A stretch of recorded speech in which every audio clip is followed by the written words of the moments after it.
So I'm seeing some of the woke ideologues review bashing Sound of Freedom, a movie based on a real story. But Sound of Freedom. Okay, yeah, that's Jim Caviezel. And yeah, okay.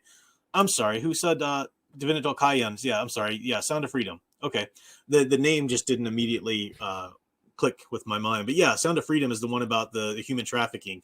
Yeah, that is supposed to be really good. I've seen people do interviews with Jim Caviezel and the other people. And Jim Caviezel, of course, is the man who played Jesus in Mel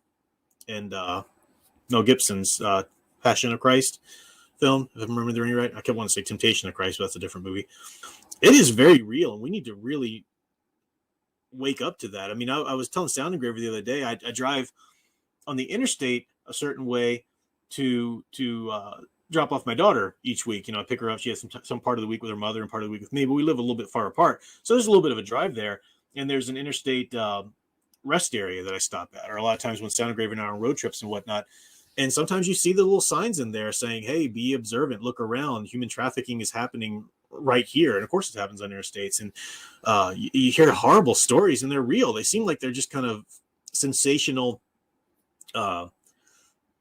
stories about this and that, trying to, just sort of something for Dateline or something for, City Confidential or one of those old crime shows or whatever. But it's real. They abduct these girls or even boys, get them addicted to drugs and whatnot, and sell them into this kind of slavery. It is terrible. It's selling them into sex slave trade is what it is.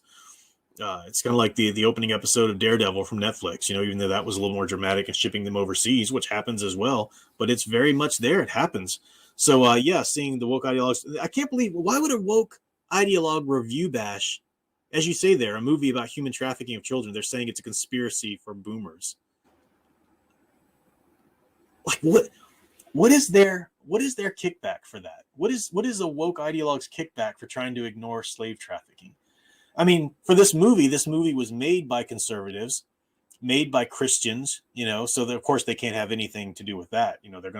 That's absurd. That's absurd. These people are going to have to answer for a lot one day. Yeah, they're going to stand before the God that they swore up and down didn't exist, and they're going to have to answer for a lot. It's pretty sad. Yeah, it's this weird obsession with children. Yeah, that maybe that is a link there, Sound Engraver, because it's got hints of pedophilia all over it. The notion that you would want a woke school teacher to talk to your children in intimate detail about sexual attraction and who they're attracted to, and trying to figure out who they're attracted to. And don't forget, the teachers have to tell the kids who they're attracted to and come out to their children. What? No, that has no business in a public school whatsoever. No. And if you think that, you're twisted. You're a twisted sicko. No, that has no business in school. No one speaks to your child about sexual attraction and who they're attracted to, and asking them and hey, embrace it, even if it seems like it's not something that's done often. This is disgusting. The woke do have this unhealthy, just disgusting preoccupation with the sexualization of children. So maybe that's why that could be linked somehow to why they wouldn't want to support a movie that tries to bring to light human trafficking and really fight against it. Yeah, it is disgusting. As AL said, as they said, they're coming for our kids. Oh no, they were joking. They were just joking. BS, they were joking. They're absolutely coming for your kids, and coming for your kids because they know if they can get your kids believing their bullcrap view of reality, if they can get your kids, the next generation, to buy into this, the sky is pink and the ground is purple, world they want to live in, then they can just erase you stubborn holdouts out of the picture. You'll die off eventually, and they cannot worry about you. They're 100% coming for your kids.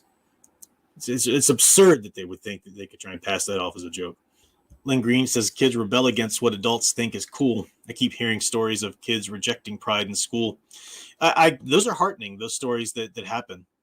I have heard some of those. It'll be interesting to see what Pride Month looks like next week, or next year rather, because businesses have been severely spanked for their nonsense marketing of it, even though some still did the marketing. So I'm not saying at all, I don't think, next year everything will be fine and we won't have any of this nonsense pushed down our throats. No, it'll still be there.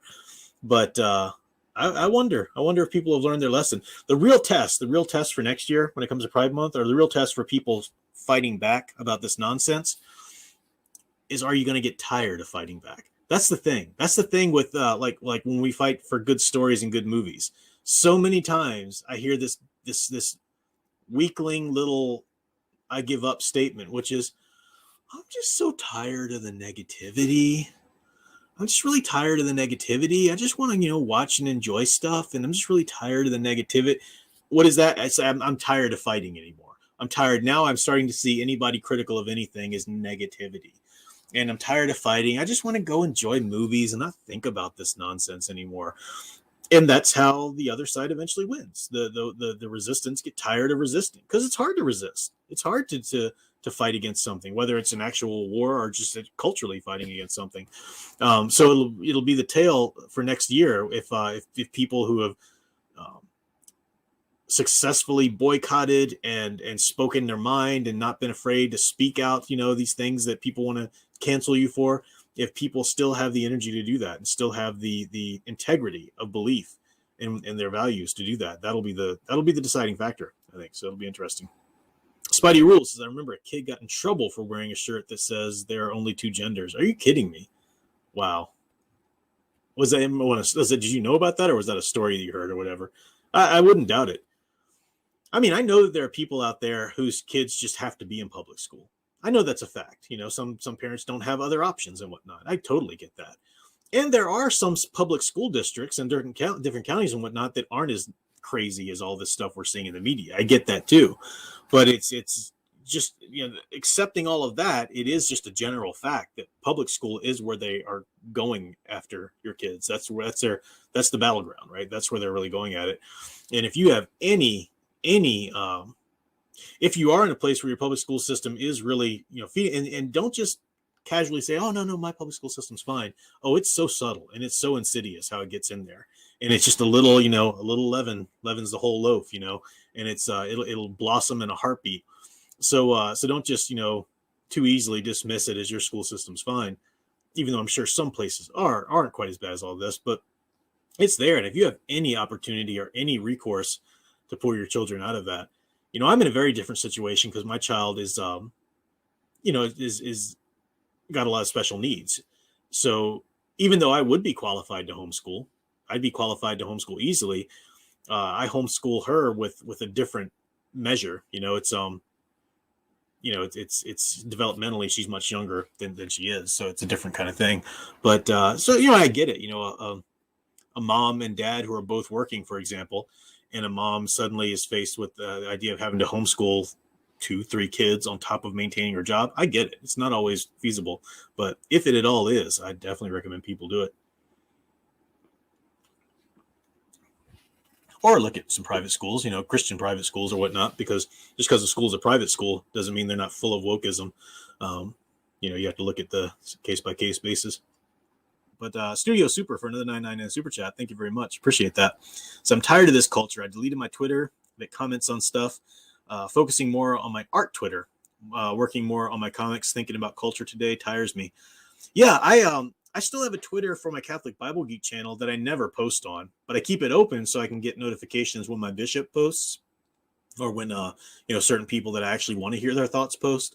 But I don't spend time on Twitter. I don't go, let me just see what's hot right now. Let me see what's trending. Are you kidding me? Gross. I don't want that garbage in my soul. Yeah, I agree with you.